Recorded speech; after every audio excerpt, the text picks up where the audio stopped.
Excelente. Entonces, queridos hermanos, un gusto nuevamente estar acá.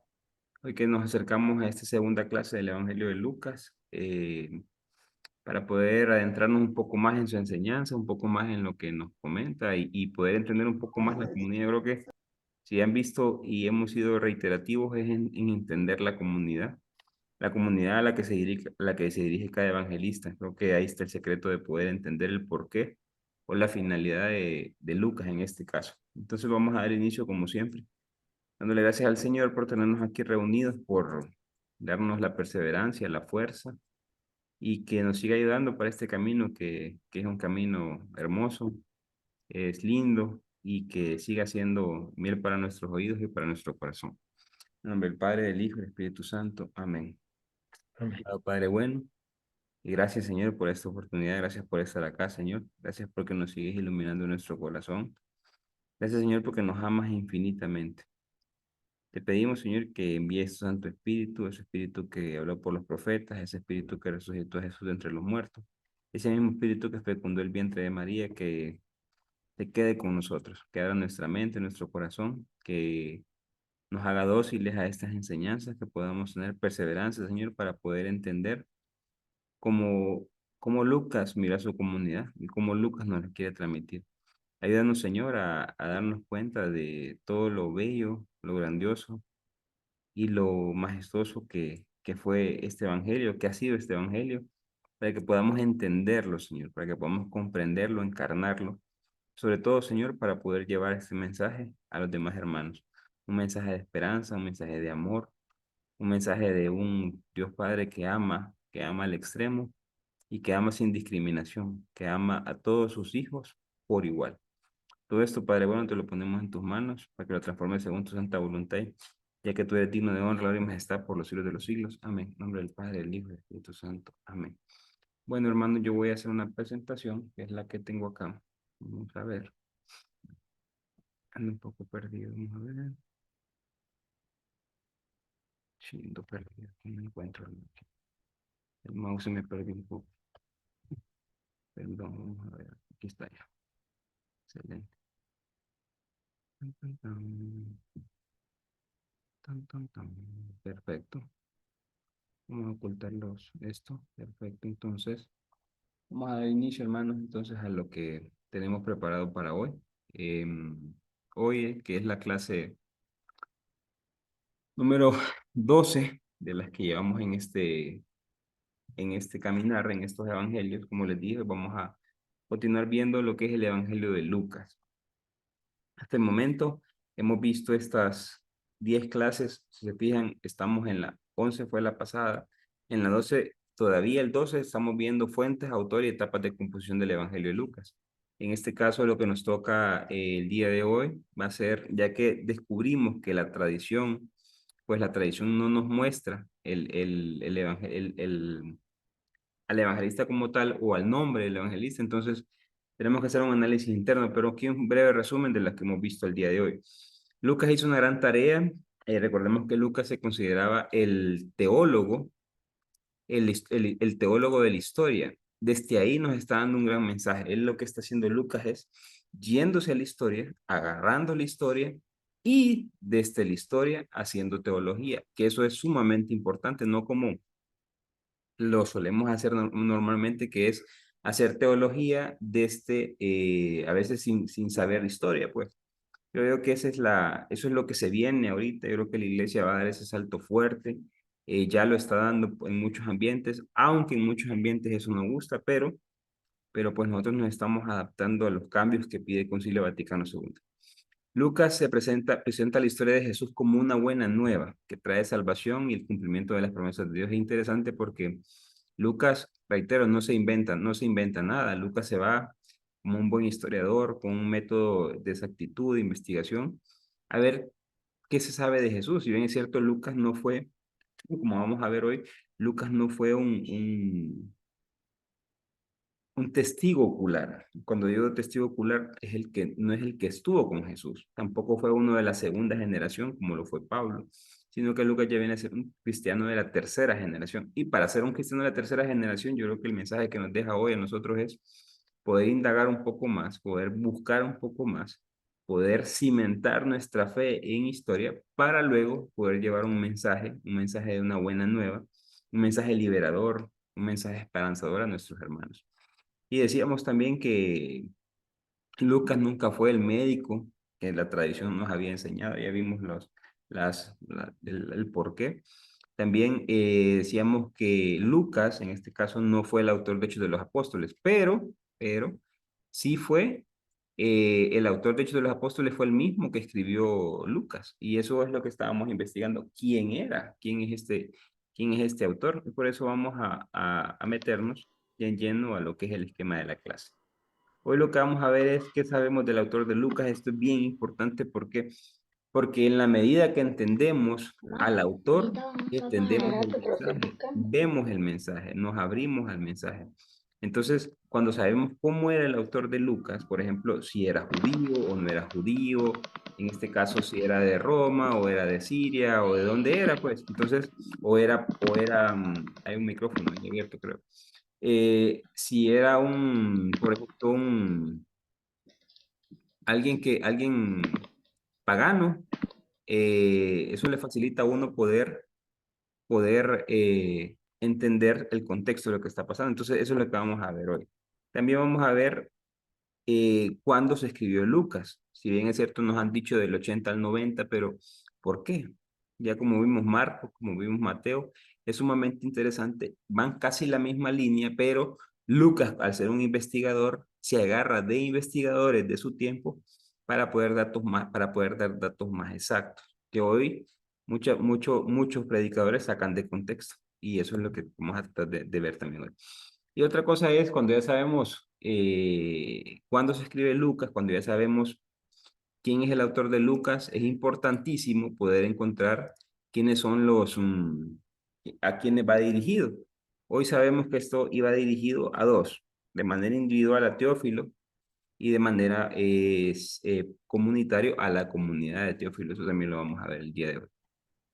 Entonces, cuando hemos probado la clase pasada que no podemos llegar al autor de Lucas sin hacer un análisis interno, y si se recuerdan, en Marcos, en Mateo, siempre hacemos el análisis interno. ¿Qué es un análisis interno? Es meternos al texto, meternos al libro y no vamos a investigar nosotros, obviamente, porque ya hay especialistas que hacen eso, exégetas, doctores y toda la cosa. Lo que hacemos es agarrar la documentación más evaluada o más aceptada por la crítica y en base a eso poder traer las enseñanzas. Entonces, el análisis interno de la obra es bien interesante. ¿Por qué? Porque se miran rasgos, se miran características del autor y eso nos puede dar una idea. Por ejemplo, cuando hacemos el análisis interno del autor de Lucas, hay que hacerlo. ¿Por qué? Porque de la tradición y de los datos que aporta a simple vista el Evangelio de Lucas, no podemos saber quién es el autor. La tradición, pues por lo general considera los aportes que nos da son datos legendarios, o sea, de leyendas. Cuando dicen que Lucas es el médico que acompañaba a Pablo, ya vimos eso en la clase pasada y pudimos descifrar que no pudo ser este médico. Ni tampoco las menciones que aparecen en el Nuevo Testamento, porque ya que habla Lucas, pero recordemos que hicimos, en la última parte hicimos esa revisión de las secciones nosotros. Y mirábamos que era imposible que este compañero de Pablo fuera el que escribió. Entonces llegamos a una conclusión y es que este Lucas, o el autor del Evangelio de Lucas, como era un gran investigador, logró encontrarse con con esas, una bitácora de viaje y meterlas a su segunda obra. Recordemos que el autor de Lucas, voy a decir Lucas para que nos haga más fácil no estar diciendo autor a cada rato, fue el mismo que escribió Lucas y Hechos de los Apóstoles. Entonces, la obra, como les dije, se entiende como un solo documento. Hoy pensamos que el autor es un anónimo. Entonces, la pregunta aquí es, ¿qué podemos saber de él? Porque esto es bien importante. Ya en Marcos supimos que era un judío que estaba en Roma y que se dirigía a una comunidad muy sufriente, una comunidad donde necesitaban ver a un Jesús muy humano. Ya después miramos a Mateo, que se dirige a una comunidad con muchas características, entre ellos gente de mucho dinero, gente que tenía un montón de, voy a poner el lenguaje de hoy, un montón de santitos antes que Jesús. Entonces Mateo lo que hace es enaltecer a Jesús a un punto tal que no haya comparativo. No es que lo diviniza para poder mostrar lo que es el único.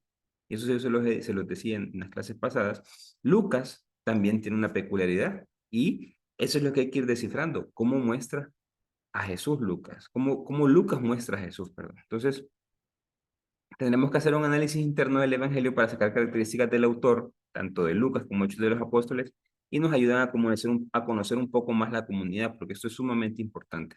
Esto nos ayuda a poder entender los mensajes que él quiere decir, porque recordemos que aunque Lucas copia a Q y copia a Marcos, Lucas le da un sentido, claro, porque no solo puede venir y decir, ah, es que aquella comunidad funciona así, entonces yo los traigo no, y de la misma forma se los entrego, no.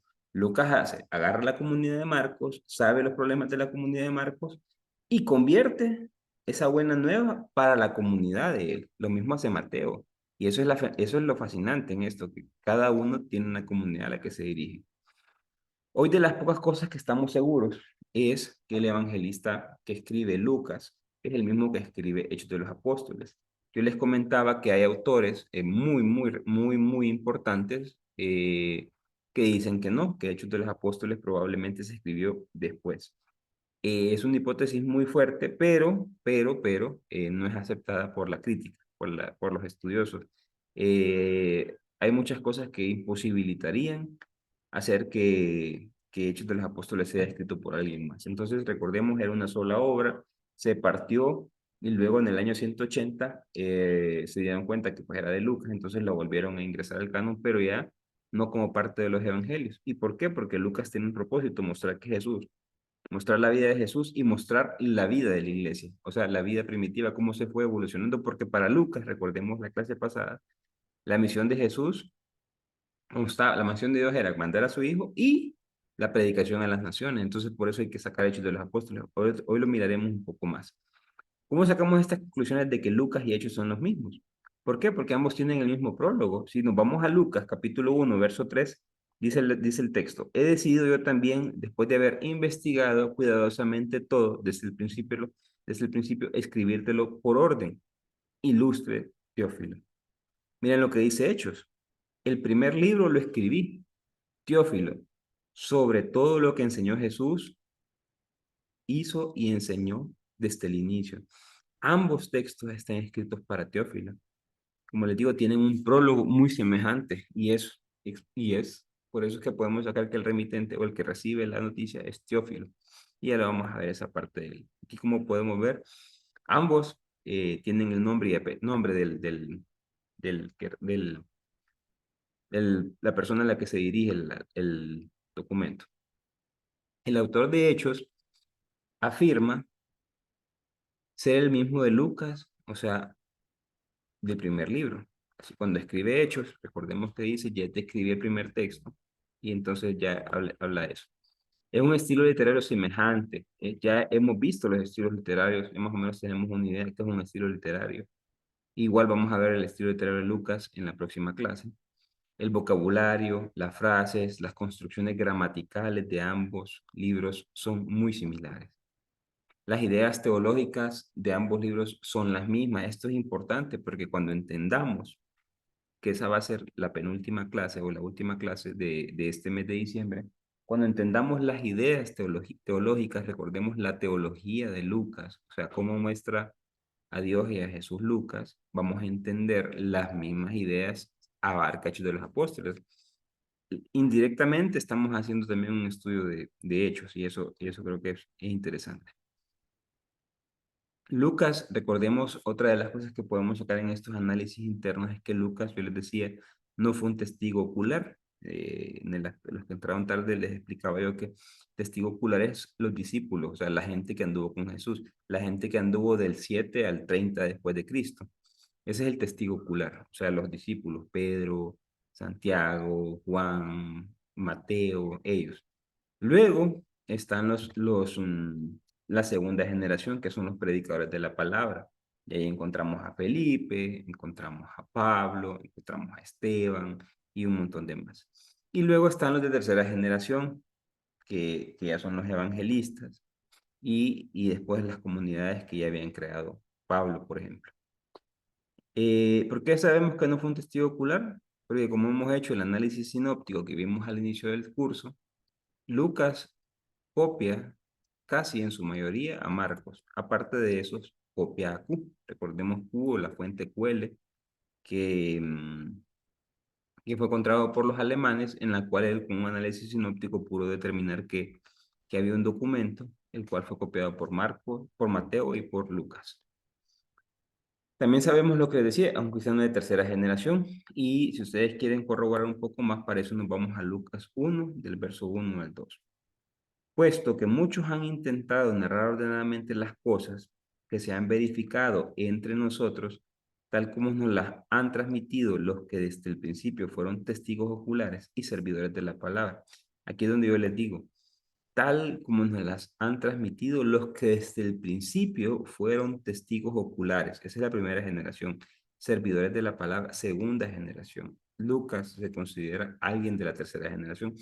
Reitero, ¿quiénes son los testigos oculares? Los que anduvieron con Jesús. ¿Quiénes son los servidores de las palabras? Los que narraron antes de Jesús, o sea, antes de Lucas. Pablo, Felipe, por decirles nombres. Recordemos que Felipe fue el que llevó la predicación a Samaria, según Hechos de los Apóstoles. Y también Lucas, que es el de la tercera generación. Entonces, el prólogo, él mismo confiesa que él es uno de la tercera generación. Esto es importante saberlo porque, pues, lo que está haciendo él es una investigación.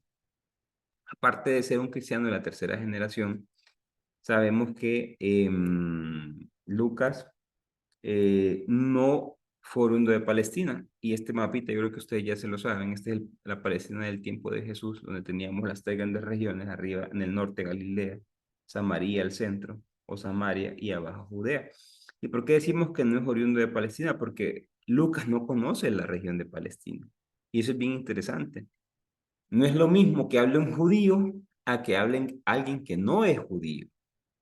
Entonces Lucas no es un judío, no es un judío de Palestina. Miren los relatos. Por ejemplo, en Lucas 4:44 dice que Jesús anda en Galilea. Galilea está acá.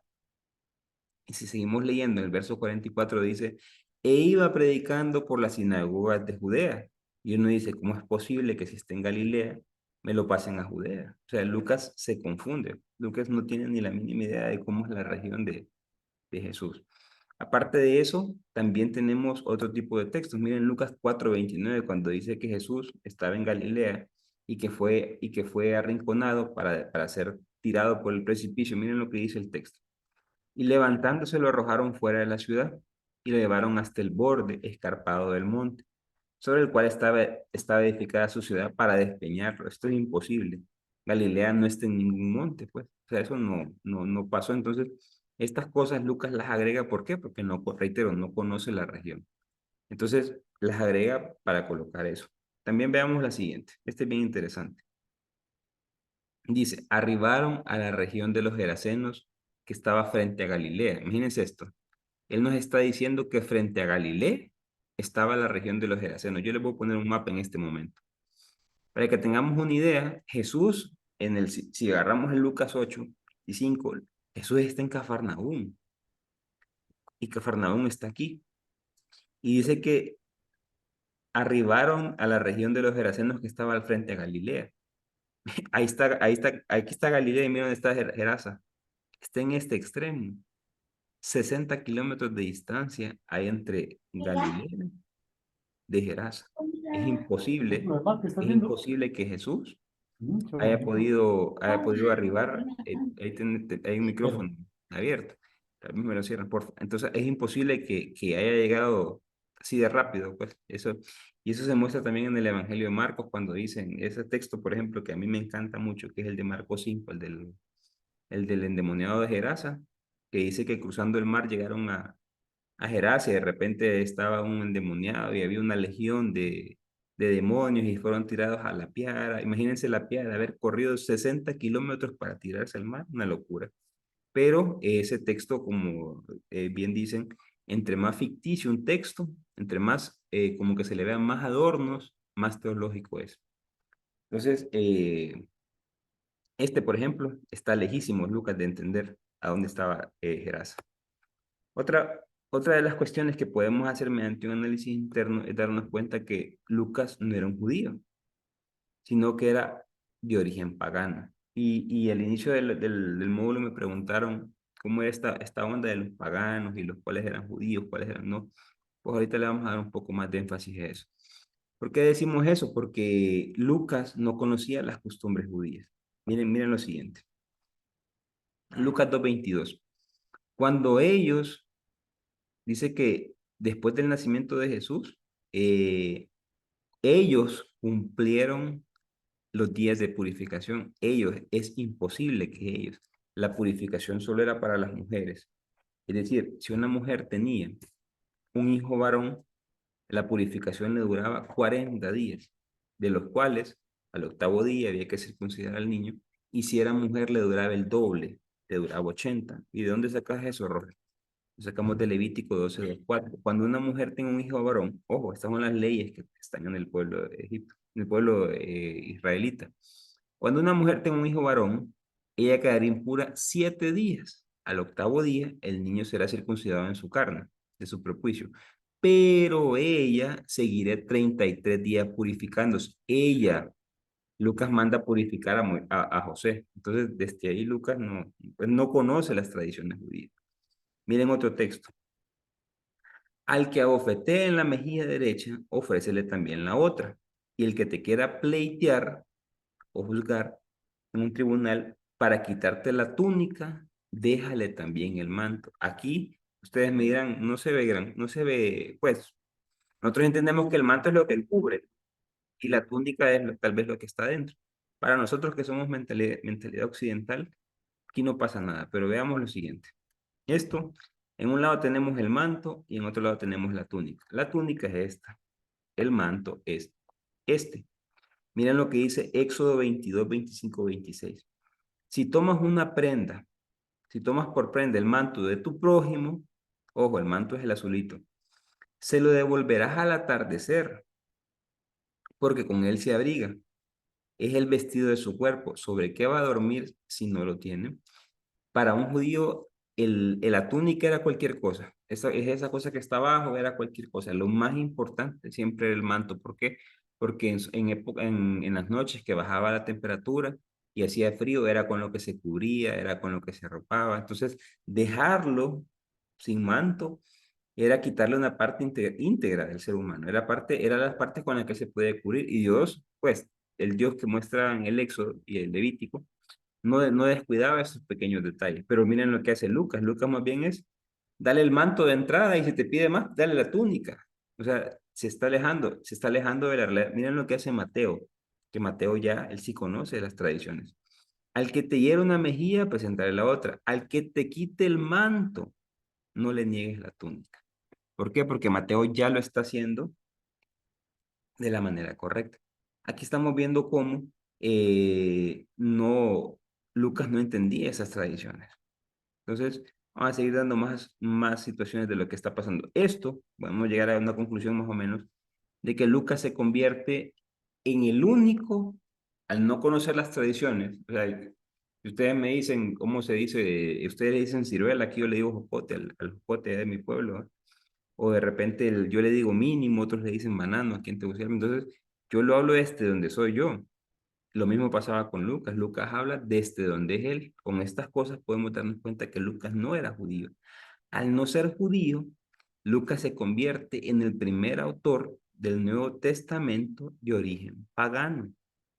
Ojo, y me atrevería a decir de todo el Nuevo Testamento, de toda la Biblia, perdón.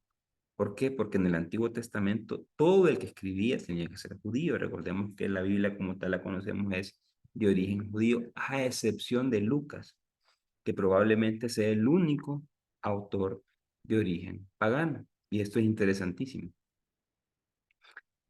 Otra cosa de las que podemos decir es que era griego de nacimiento. ¿Por qué decimos que era de cultura griega de nacimiento? Tal vez nosotros porque no estamos haciendo el estudio en griego, pero el texto es de los mejores, la ortografía es de los mejores junto con Pablo. Son los dos textos. Son los tres libros del Nuevo Testamento.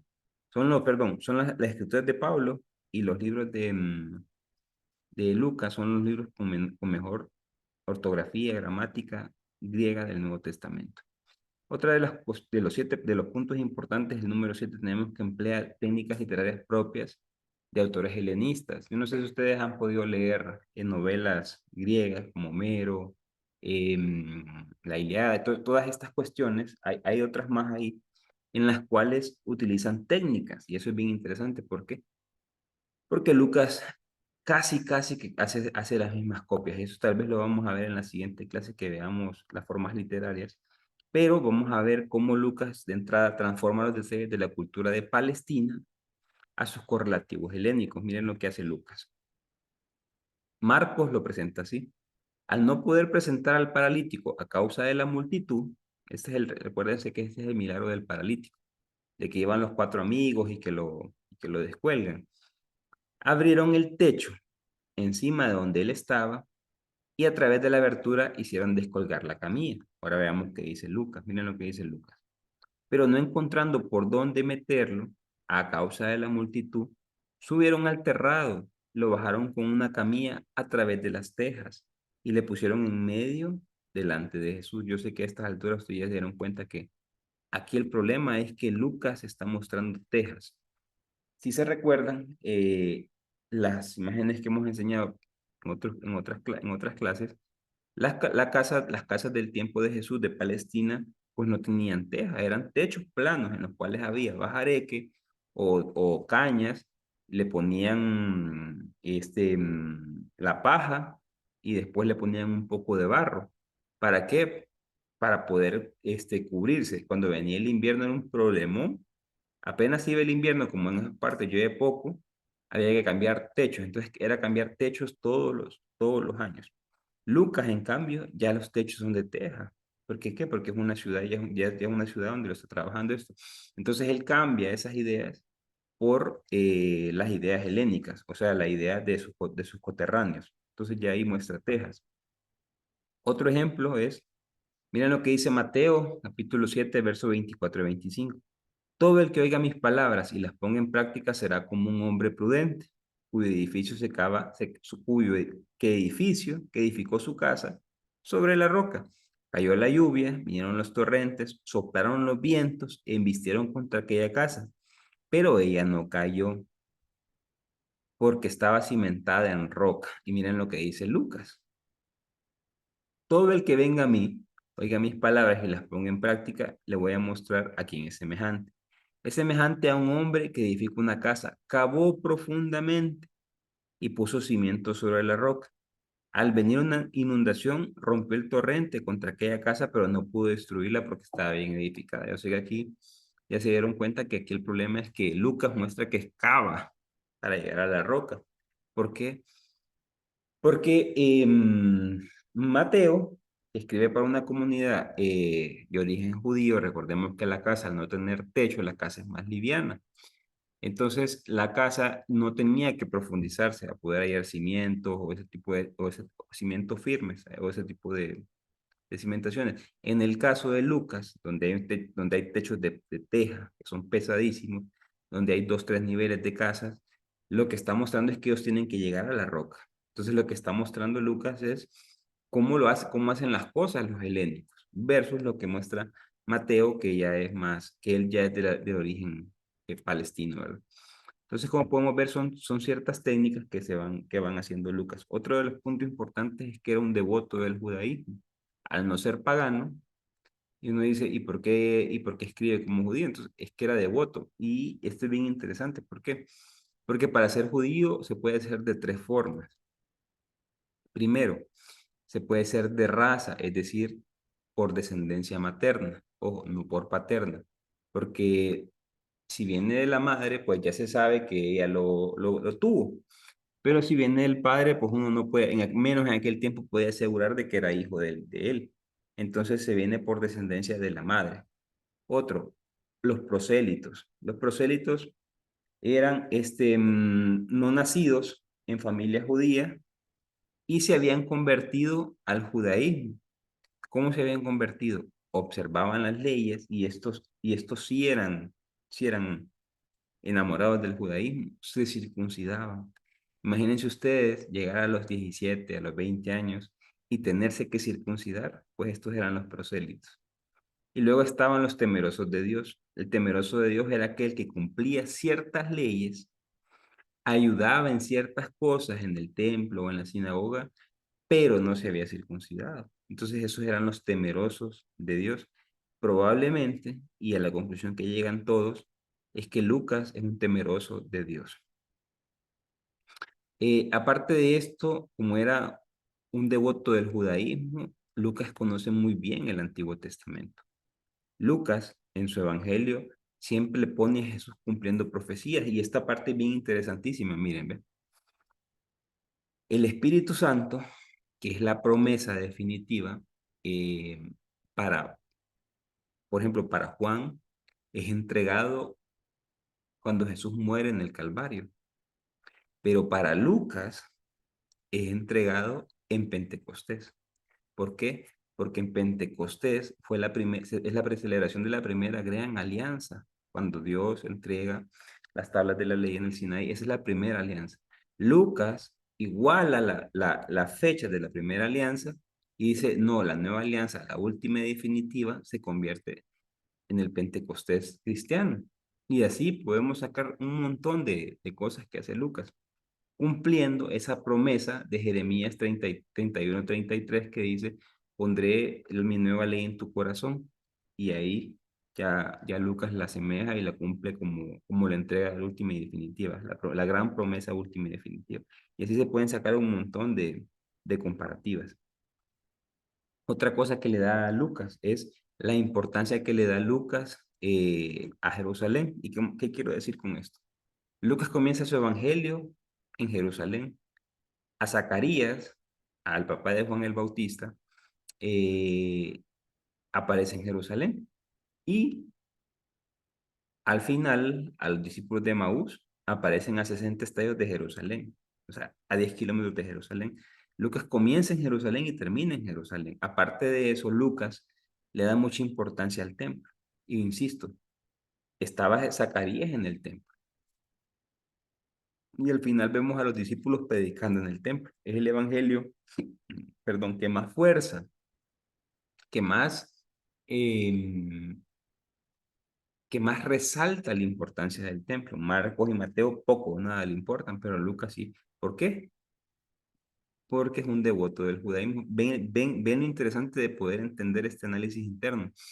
Entonces ahora cuando entendemos de que Lucas era devoto y que era devoto judío y que le interesaba estar en esto, vemos por qué tanta importancia. Y uno dice, pero ¿por qué Mateo y por qué Marcos no eran así? Claro, porque es que ellos tienen otra finalidad. Para Lucas, dentro de su comunidad, hay mucho devoto al judaísmo. Entonces tiene que resaltar esas ideas. Y es por eso que podemos sacar de ese análisis interno. ¿Qué podemos concluir de la primera parte de lo que hemos visto hoy del autor? Hemos sacado 8 características que nos permiten descubrir el autor anónimo del Evangelio de Lucas. Es un, en el comienzo el Evangelio circuló de una manera anónima. Como sabemos, ningún evangelio estaba firmado y decía pertenece a tal o tal persona. En las comunidades ya se conocían, pero como pudimos ver al inicio, pues iba de manera anónima. Pero en el siglo II, aquí bien interesante, porque en el siglo II aparecen muchos evangelios apócrifos.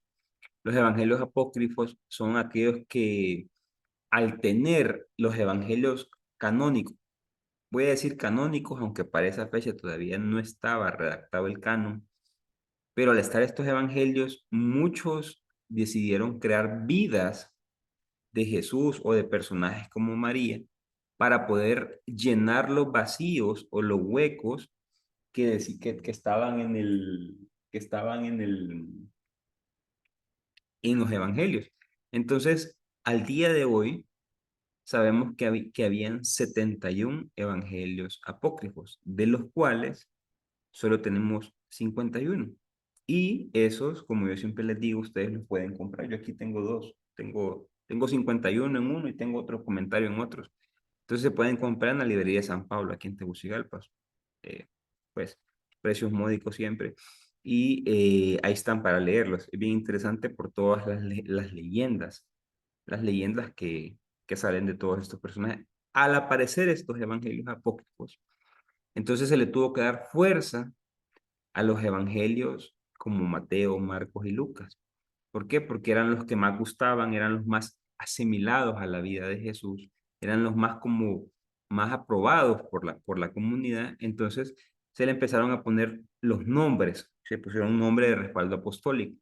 En este caso, en el caso de Lucas, pues al mirarse que era una obra conjunta con Hechos de los Apóstoles y al mirar que era un ayudante o un colaborador de Lucas, perdón, de Pablo, ¿qué es lo que hacen? Buscan y le ponen el nombre de Lucas.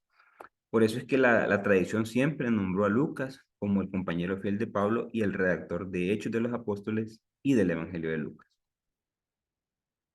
Ahora,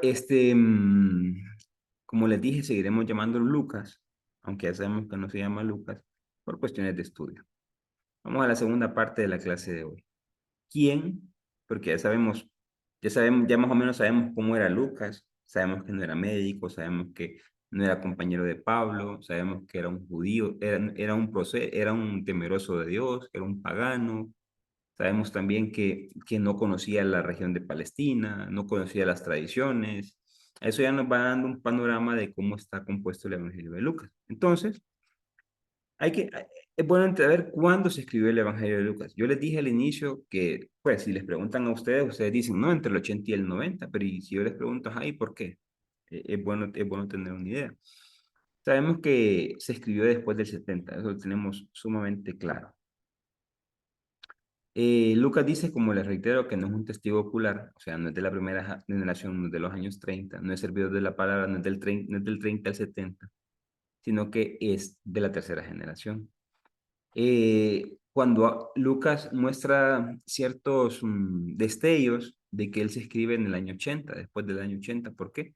Porque igual que Marcos, igual que Mateo, hablan de la destrucción del templo de Jerusalén. Recordemos que ese es un hecho que marcó la historia de los israelitas, la destrucción del templo en el año 70. Marcos, como vimos, no termina de explicar bien cómo es la destrucción del templo. Mateo, en cambio, perfectamente la describe. Pero Lucas hace unos cambios y Lucas, como es un historiador, él toma frases o escritos de historiadores para poder explicar de una manera más exacta lo que pasó. Miren el primer punto. Describe Jerusalén con todos los datos precisos durante su destrucción, semejante como Flavio Josefo. Recordemos que Flavio Josefo o José ben Matías, que es el mismo nombre, es un historiador judío del primer siglo que nació en el año 34 y murió en el año 90, y que escribe en el año 93 el primer testimonio de Jesús, un gran historiador en el cual relata muchísimas cosas del pueblo judío, entre ellos la destrucción del templo. Y miren cómo narra Lucas la destrucción del templo. Al acercarse, estos textos prácticamente los hemos estado leyendo en el Evangelio diario. Al acercarse y ver la ciudad, lloró diciendo: vendrán días sobre ti en que tus enemigos te rodearán de empalizadas, te cercarán y te apretarán por todas partes, te estrellarán contra el suelo a ti y a tus hijos que estén dentro de ti. Miren lo que hace genialmente Lucas. Lucas ha cambiado todo este sistema de la abominación de la desolación. Recordemos cuando vimos Marcos, que yo les expliqué qué es la abominación de la desolación, que era cuando los griegos fueron a meter una estatua de Zeus al templo y fueron a llevar un cerdo muerto y lo dejaron en el templo. Entonces esa era la abominación de la desolación. A Lucas no le interesa tanto eso. Lucas lo que hace es hacer un cambio. Esto es lo que hace Marcos 13:14. Miren lo que hace Lucas. Cuando vean a Jerusalén cercada por los ejércitos, sepan que se ha acercado la desolación. Flavio Josefo contaba que cuando la destrucción del año 70, Jerusalén fue rodeada completamente por ejércitos romanos.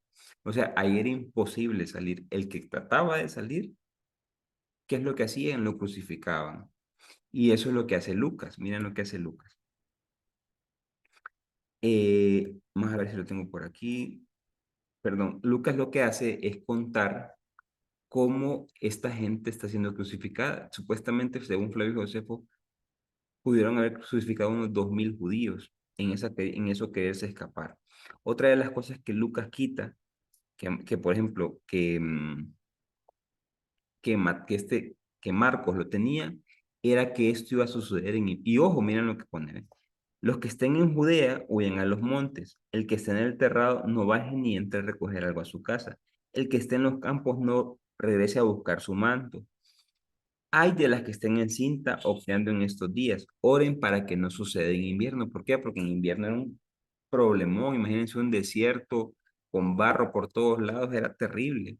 Claro, Lucas, como Lucas ya sabe que eso no sucedió en invierno, sino que eso sucedió en verano, entonces, ¿qué es lo que hace? Los que estén en Judea huyen a los montes. Los que estén en la ciudad, que se alejen. Los que estén en los campos, no entren a ella. Hay de los que estén en cinta o criando en aquellos días. Quita completamente el invierno. Entonces, es bien interesante. Otra de las cosas que hace Lucas y que es cómo se contradice, esto, pues, esto es bien interesante. Mírenme. Miren el verso 20-21, Lucas 21, verso 20. Cuando vean a Jerusalén, ojo, cercada por los ejércitos, sepan que se acerca la desolación. Sigue el verso 21. Los que estén en Judea, huyan a los montes. Jerusalén está en Judea. ¿Cómo voy a salir yo de la ciudad si estoy sitiada por ejércitos? Si cuando estoy sitiada me están matando.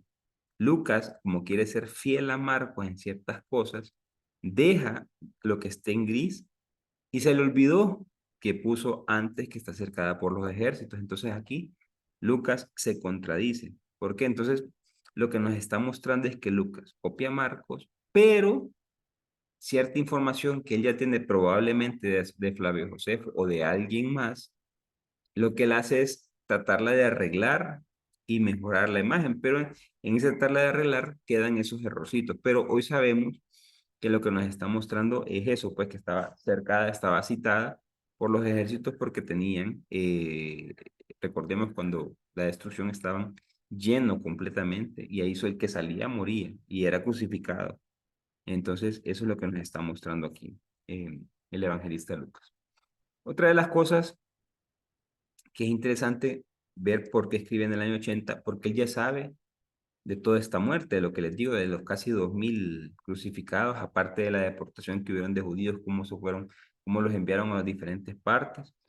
Miren lo que dice Lucas 21-24. Caerán al filo de espada y serán llevados cautivos a todas las naciones, y Jerusalén será pisoteada por los gentiles hasta que se cumpla el tiempo de los gentiles. Esto a ver, uno cuando lo lee así a pura, así de un solo, dice, "Che, qué difícil entenderlo", pero lo que está mostrando es eso, caerán al filo de la espada era cuando trataban de salir de la ciudad y ahí morían.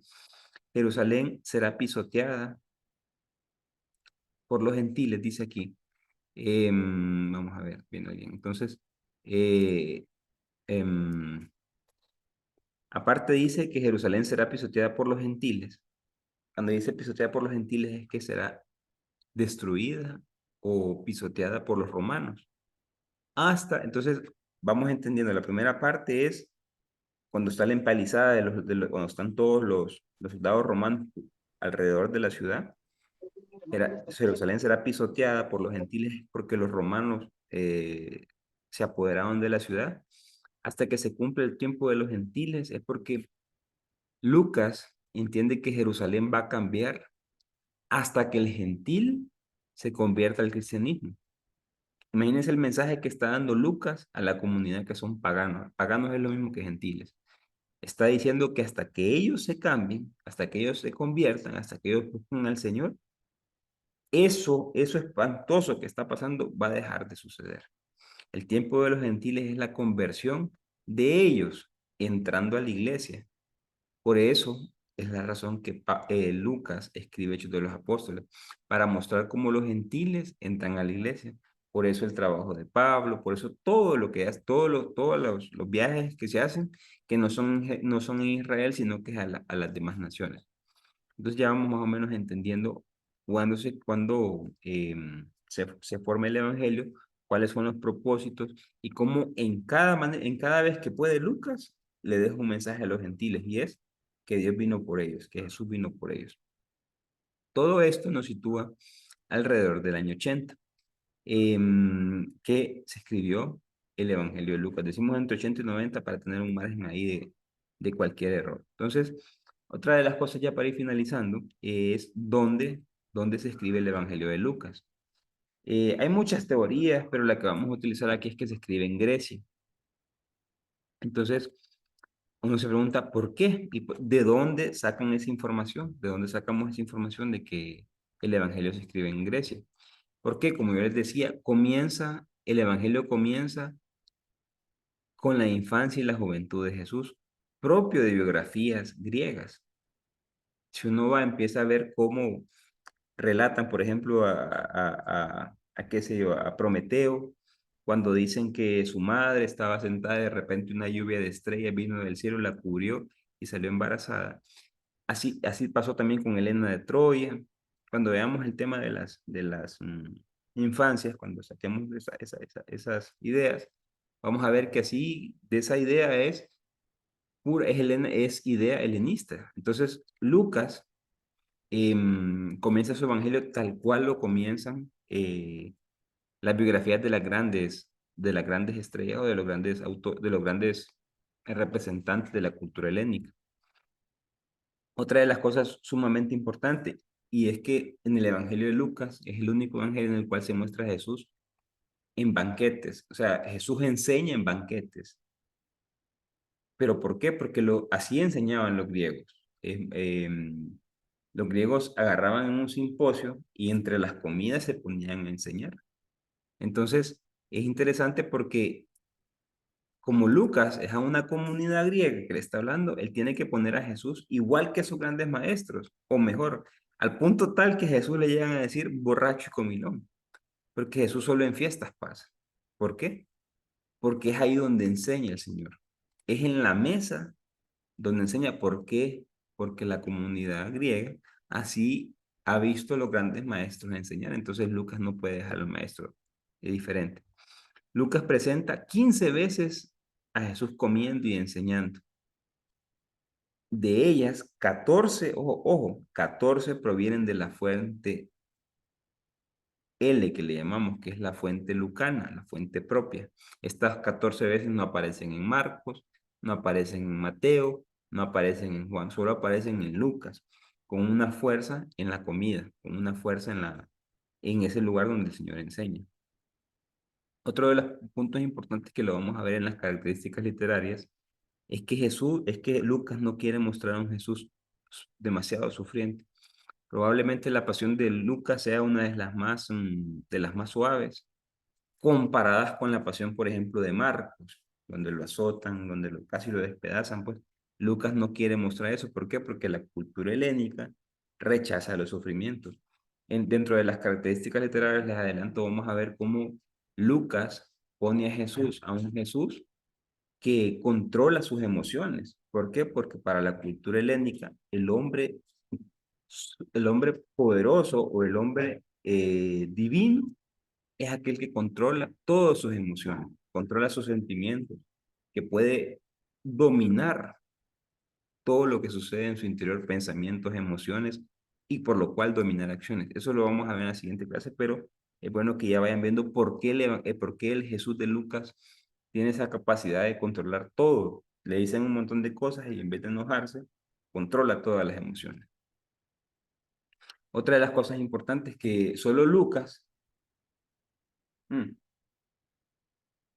perdón, lo que les quiero decir es que Pablo siempre va a los diferentes viajes. De repente, él se dirigía, si no me equivoco, a Macedonia, y de repente se le apareció, él estaba dormido y se le apareció en una visión alguien que le decía, ven a Grecia, entonces ven de nosotros. Entonces, mostrando a Grecia como ese lugar de revelación divina. Entonces, todo eso nos acerca que probablemente Lucas escribió para una comunidad en Grecia. Ahora, ¿quiénes son los destinatarios del Evangelio de Lucas? Y esto, como les reitero, son cosas bien importantes. ¿Por qué? Porque nos ayudan a entender el Evangelio. Primero sabemos que Lucas escribe de manera individual para Teófilo, pero Teófilo, si nos vamos al Evangelio de Lucas, cuando hace el prólogo, Lucas dice algo como ilustre, ilustre Teófilo. Hoy sabemos, yo sé que nos han dicho que Teófilo en griego significa teos, que significa Dios, y filos, que significa amigos. Entonces, Teófilo somos todos nosotros. Sí está bonita la interpretación, pero Teófilo probablemente fue alguien histórico. Cuando dice ilustre Teófilo, eh, si hacemos un análisis por Hechos de los Apóstoles, que no lo voy a hacer yo por el tiempo ahorita, pero en Hechos de los Apóstoles se puede ver, por ejemplo, a Festo y a diferentes personas que Lucas utiliza la palabra ilustre. Ilustre para dar peso, para decir que es alguien importantísimo, lo que podría ser, por ejemplo, un obispo en nuestra iglesia católica. Alguien así era Teófilo, por eso le pone el sobrenombre, el prefijo ilustre. Y de manera comunitaria a la comunidad como tal de Teófilo, que es a la que podemos hacer un análisis sobre qué tenía. Esta sabemos que era una comunidad de origen paulino. ¿Por qué? Les reiteraba yo al inicio de Lucas, en la clase pasada, de que el Pablo de Lucas con el Pablo, perdón, el Pablo de Hechos de los Apóstoles versus el Pablo de las cartas de su autoría era muy diferente, porque el Pablo de Hechos de los Apóstoles es un Pablo bastante divino, un Pablo al cual no se le ven arrugas, por decirlo así, un Pablo que hacía todo perfecto, pues, mientras que en sus cartas es un Pablo más humano. Entonces, ¿por qué? Porque quiere mostrar a ese gran formador de ellos, o a ese gran, el que formó la comunidad, ese gran, qué sé yo, el discípulo perfecto, y lo muestra este Hecho de los Apóstoles. Otra de las cosas que sabemos es que era de mayoritariamente pagano. Ojo, mayoritariamente, no total. ¿Por qué? Porque omite pasajes que son duros contra los gentiles, y esto es bien interesante. Miren lo que dice Mateo 10:5. A estos 12 los envió Jesús después de darles instrucciones. No vayan por el camino de gentiles, ni entren a la ciudad de samaritanos. Esto es durísimo. Lo que está diciendo en Mateo es que no vayan donde los gentiles. Cuando despacha a los 12, no vayan donde gentiles, ni vayan a tierra de samaritanos. Miren lo que hace Lucas. Convocar a los 12 les dio autoridad y poder sobre los demonios y para curar enfermedades, y los envió a proclamar el reino y a curar. Está quitando por completo la idea de no ir a los paganos ni a los gentiles. Mateo, Jesús respondió, esto es cuando está la sirofenicia, o la que dicen que le va a pedir un milagro a Jesús, y Jesús le dice, he venido por las ovejas de Israel, no por los perritos, no por los perros, y la señora le dice, sí, pero los perritos también comimos de las migajas que vienen de nuestros amos. Entonces, ese pasaje no lo presenta Lucas. Eh, ¿Por qué? Porque siente que es muy duro para su comunidad. Aparte que Lucas quiere mostrar que Jesús ha venido por los gentiles y no solo por los judíos. Para Mateo, eh, perdón, hablando históricamente, sabemos hoy que Jesús no pensaba abrir el camino fuera de Palestina, pues el judío era muy cerrado en su filosofía, entonces no pensaba hacer eso. Claro, la situación, que ahí sí más o menos va lo de Pablo, se fue cerrando, y este mensaje no se podía quedar entre cuatro puertas, no se podía quedar solo en Palestina. Y es más, y si no eran aceptados en Palestina, entonces se fue abriendo al punto tal de ir avanzando los gentiles y llegar al punto de poder nosotros hoy poder estar acá reunidos gracias a esas genialidades. Otro de los pasajes duros es, si ustedes aman a los que los aman, ¿qué recompensa van a tener? ¿No hacen esto también los cobradores de impuestos? Y se saludan solo a sus hermanos. ¿Qué hacen en especial? Ojo, no hacen esto también los gentiles, dice Mateo. Miren lo que hace Lucas. Si aman a los que aman, ¿qué mérito tienen? También los pecadores aman a los que aman.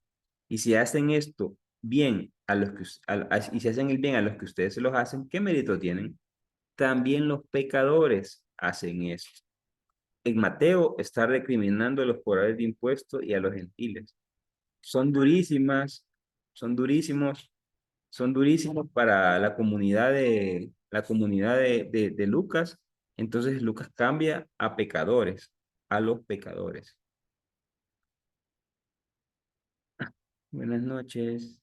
Otra de las cosas que muestra es la gran apertura a los gentiles. Miren lo que hace Mateo en el verso 1. Genealogía de Jesucristo, hijo de David, hijo de Abraham.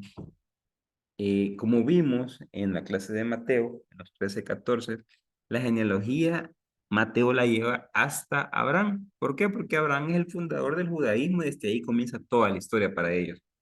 Miren lo que hace Lucas. Lucas se va hasta Adán para decir, Lucas interpola la genealogía y llega hasta Adán para decir, Mateo con el padre de los judaísmos, Lucas, vámonos hasta Adán con el padre de toda la humanidad. Para darle, todo el evangelio de Lucas está abriendo al paganismo, pues a los gentiles. Lucas 2, verso 29 al 32. También en esta parte que es cuando están en el templo, dijo el anciano Simeón, mis ojos han visto tu salvación, que preparaste ante los pueblos, luz para iluminar a los gentiles y gloria para tu pueblo de Israel. Incluso para Lucas, la salvación llega primero a los gentiles y después al pueblo de Israel. Esa es parte de esta apertura que tiene este Lucas a los gentiles. Miren lo que dice Lucas 4, 25, 27. Muchas viudas había en Israel en el tiempo de Elías, y fue enviado a una viuda, a la viuda de Sarepta, y muchos leprosos habían en Israel en tiempo de Eliseo, y fue purificado Naamán el sirio. Aquí lo que está mostrando es que Dios ha venido principalmente para los paganos, no para los judíos. ¿Por qué? Porque hace la comparativa con la viuda que era de Sidón, de Sarepta, versus las viudas que estaban en Israel. Y hace la comparativa entre los leprosos que estaban en Israel y dicen que Dios mandó a sanar a Naamán el sirio, que era un pagano. Entonces, si se fijan, Lucas está dando la entrada a todo el, a todo el pueblo pagano, a todo el pueblo griego. Otro, y esta es la parábola de las parábolas más lindas. Lucas 10, la parábola del buen samaritano le llamamos, que recordemos que estaba alguien tirado al suelo y la parábola de la misericordia, y vemos cómo pasó el escriba, pasó el sacerdote, y quien se convirtió en el prójimo fue el samaritano. ¿Para qué? Para mostrar la grandeza, lo bello que es ser pagano y que desde el corazón de ellos pueden ser mejor incluso que un sacerdote o un escriba que en teoría o en el pensamiento judío eran los que tenían contacto con Dios. Entonces, vemos Lucas cómo se abre a las personas paganas. Pero sabemos también que habían dentro de su comunidad judíos, grupos pequeños. ¿Por qué? Porque hace empleo del Antiguo Testamento, da gran importancia a la ciudad de Jerusalén, como se las comenté hace un momento. Aparte de eso, la gran importancia que tiene el templo. Entonces, hasta acá hemos visto, creo que, cosas bien importantes en el Evangelio de Lucas. Vamos a ir concluyendo para ya ir sacando eh, eh, las respuestas de lo que nos planteamos al inicio. También otra, ya, punto último es, Lucas nos muestra la finalidad de su prólogo. Y esto, yo creo que esto nos va a hacer pensar un poco. Ya dijimos que el Evangelio de Lucas no es para principiantes, el Evangelio de Lucas es para comunidades ya formadas. Entonces lo que hace Lucas en su prólogo, como él mismo lo dice, es afianzar la catequesis que a Teófilo y a su comunidad habían recibido. Esto ya es para crecidos, entonces es para que se afiancen. Y entonces, pero no se pregunta, ¿pero qué puntos hay que afianzar en esas enseñanzas recibidas? Siempre haciendo el análisis interno podemos sacar lo siguiente. Sabemos que las comunidades cristianas se habían extendido rápidamente por todo el Imperio Romano. Eso significaba un peligro para el Imperio Romano, por todo lo que ya se había vivido antes. Las autoridades romanas creen que están ante un nuevo grupo subversivo que pone en peligro la unidad del imperio. Entonces, recordemos que siempre habían judíos, como los celotas, por ejemplo, la guerra del 64, que trataban de hacer revoluciones contra el imperio romano.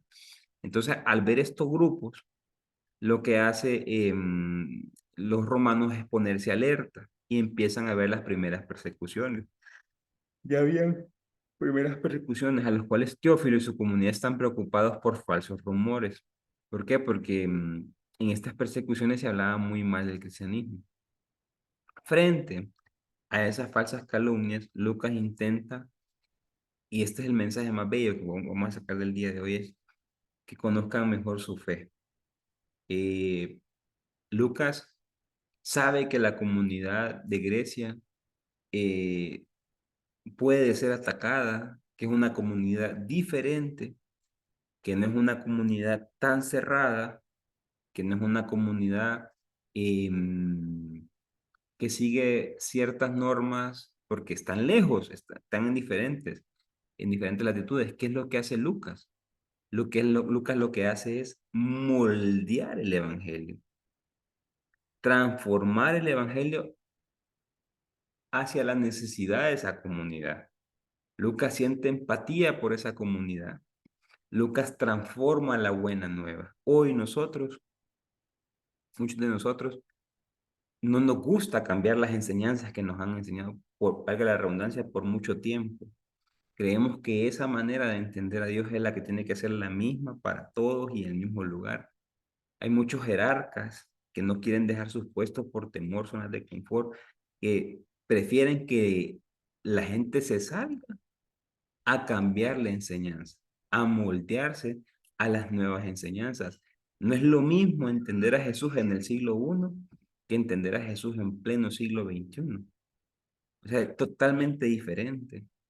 Lucas, como Mateo, como Marcos, nos muestran que la buena nueva de Jesús es la misma. Pero todos nosotros tenemos que darnos cuenta de la situación en la que viven nuestros hermanos, la situación en la que vivimos nosotros y presentar un mensaje que transforme vidas, un mensaje esperanzador, un mensaje que fortalezca, un mensaje que abra, que se abra a todos. Quiere mostrar Jesús, miren lo que hace Lucas. Convierte la figura de Jesús en un mensaje social y de amor para todos los gentiles. Yo ahorita que estoy estudiando a Juan Bautista, es una perspectiva histórica. Lucas lo que hizo fue cambiar al profeta escatológico Juan el Bautista en un mensajero social. O sea, y lo hizo de una manera espectacular. ¿Por qué? Porque esa es la manera como pueden entrar ahí sin que afecte a su comunidad, sin que su comunidad tenga problemas y que todos se abran a la enseñanza, se abran al amor. Eso es una genialidad lo que hace Lucas. Y lo que quiere mostrar también, hoy sabemos que quien mata a Jesús es el Imperio Romano. Lo que muestra Lucas es que el Imperio Romano nunca tuvo conflicto con Jesús. Es más, Poncio Pilato declara abiertamente que Jesús no tiene nada que ver 3 veces. Hoy históricamente hablando sabemos que eso es imposible. Pero, reitero, la empatía que siente por la comunidad hace que muestre a un Jesús que nunca tuvo conflicto con el Imperio Romano, que quien manda a matar a Jesús son los judíos, no el Imperio Romano. Es más, es el mismo pueblo el que dice crucifíquenlo cuando Poncio Pilato le está encontrando que no tiene nada de culpa. ¿Por qué? Reitero, el mensaje que hace Lucas, el mensaje que nos deja a nosotros hoy. Quiere mostrar Lucas también que los cristianos son excelentes ciudadanos dentro del imperio. Y eso me parece a mí un mensaje fabuloso que lo vamos a ver en los siguientes 2 clases que nos faltan. Cuando veamos las características literarias y cuando veamos la teología, vamos a adentrarnos más en estas ideas. ¿Cómo un ciudadano puede ser bueno dentro del imperio? Con valores sociales, con valores humanos que han sido recomendados por Jesús. Lucas lo que ha hecho es magnificar esos mensajes de Jesús, al punto tal de llevarlos a lo que se conoce como axiología o es la parte de los valores, o sea, la parte de los valores, y planteárselos al ser humano para que él pueda avanzar dentro de la sociedad, cambiar la sociedad. Imagínense, fue tanto lo que hizo Lucas, que gracias a Lucas y esta es una hipótesis mía, gracias a Lucas, el imperio fue cayendo. Cuando un cristiano leía estas cosas y entendía estos mensajes, el cristiano se convertía en un agente de bien en la sociedad. No lo andaban persiguiendo, sino que él transformaba su sociedad desde su metro cuadrado, al punto tal que el imperio terminó cayendo. Gracias, pero quien termina el imperio romano se llaman los cristianos, gracias al cristianismo. Y fue por estos mensajes. Imagínense la importancia de poder transformar un mensaje a una buena nueva, intentando así calmar el recelo que había. Imagínense si Lucas llega ahí todo penco y empieza a decirles ahí de que tienen que ir en contra de los romanos, que son los que nos han destruido y que no sé qué, y que Jesús era un revolucionario, y que se hubiera acabado la comunidad. Se hubieran ido probablemente por apostasía, no porque los mataran, sino porque esta apostasía es renunciar a su fe. Hubieran renunciado a su fe. Hoy creo yo que como Lucas nosotros tenemos que ser un poco más, más abiertos a entender las necesidades de nuestra sociedad, a darnos cuenta que el mensaje de Jesús tiene que ser convertido, tiene que ser transformado a una buena nueva. Eh, hoy muchos jóvenes lo que menos les interesa es querer conocer a Jesús. Gloria a Dios que estamos en comunidades donde todavía el joven se le puede hablar de Jesús, pero en la mayor parte del mundo, los jóvenes no quieren hablar de Dios, no quieren saber nada que tenga que ver con la religión. Yo veo gente en mi Facebook cuando se queja de Dios abiertamente y le dice, te odio, te detesto, no quiero saber nada más de ti, porque me quitaste a mi papá y tantas cosas que pues la semana pasada las miraba. Y digo que nos hace falta eso que Lucas tuvo, eh, esa genialidad de poder llevar una buena nueva, un amor que se abre a todo el mundo, no solo a los que piensan como nosotros, no solo a los católicos, sino un mensaje de amor y salvación para el pueblo entero. Yo creo que Lucas, tanto Lucas, Mateo hizo lo mismo, creo que Marcos ha hecho lo mismo y Juan, sin duda que sí. Nos dejan grandes mensajes a nosotros, que solo los que podemos tener acceso a estos cursos, que gracias a Dios son cursos gratuitos, nos podemos dar cuenta de la tarea que se nos deja. Porque esto no solo es sentarse a ver lo que dice el texto, de lo que dice Roger y no sé qué, y no, sino que es sacar esos mensajes, sacar esa valiosa información que nos permita transformar nuestro metro cuadrado, nuestra sociedad, nuestro grupo de oración y poder abrirnos al amor de Dios y abrirnos a esa acción del Espíritu Santo que, como dijo Pablo en Romanos 5, el Espíritu Santo se llama amor. Entonces, si nos abrimos al amor, nos abrimos a la acción del Espíritu Santo. Espíritu de Dios, en esta noche queremos darte gracias. Gracias por estar con nosotros. Gracias por seguirnos formando. Te pedimos, Señor, que podamos aprender de Lucas, de Mateo, de Marcos, de Juan y de todos estos grandes autores del Nuevo Testamento, de cómo ellos pudieron abrirse a las realidades que vivían, no cerrarse, a ser empáticos, no cerrarse a esas diferentes dificultades que tenía en cada sociedad, sino que abrirse, Señor, abrirse a la buena nueva, abrirse a este cambio, cambiar sus mentes, cambiar sus paradigmas, Señor, para poder presentarte a ti como un Dios vivo, como un Dios que se preocupa por sus hijos, como un Dios que lo es todo, en el cual nos movemos, en el cual somos, nos movemos y existimos. Te alabamos y te bendecimos, Dios de la gloria, Dios de nuestras vidas, que seas tú siempre el que guíe nuestras vidas. Y te saludamos como nuestro Señor Jesús nos enseñó y decimos juntos, Padre nuestro que estás en el cielo, santificado sea tu nombre, venga a nosotros tu reino, hágase Señor tu voluntad en la tierra como en el cielo. Danos hoy nuestro pan de cada día, perdona nuestras ofensas como también nosotros perdonamos a los que nos ofenden. No nos dejes caer en tentación y líbranos de todo mal. Amén. Entonces voy a dejar de compartir y voy a parar esto.